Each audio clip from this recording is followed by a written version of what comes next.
In this video, I just want to clarify this equation, x squared equals x.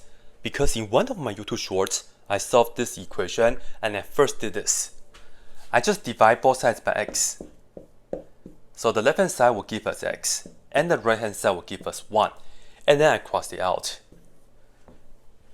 And some of you guys might be wondering, why is 1 wrong? Because if you put 1 in here, 1 squared, isn't that equal to 1? Yes, this is indeed correct. However, the reason I cross it out is because this right here is not the only answer. And the moment that you divide both sides by x, you are in danger of losing the solution. And that's the point of that YouTube short. So the correct way to do it is this. X squared equals x. Do not divide both sides by x.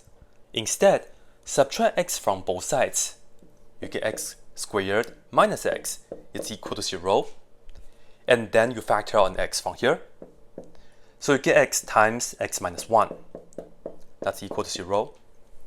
And once you have a product of two factors equals 0, you can put the first factor equal to 0 and do the same thing for the other one.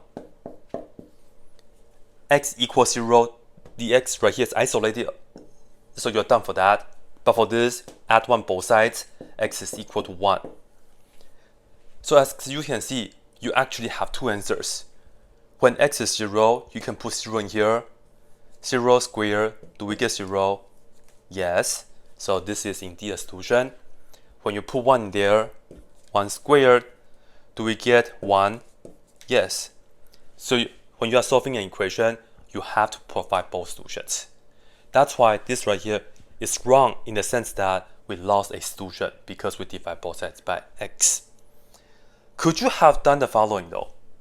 Could you have said, divide both sides by x and then just include x equals 0, consider this case, and then put together with that? That would be fine. But when you're solving an equation, make sure you have to give both answers, all the possible answers in order to be correct. That's why. Yeah.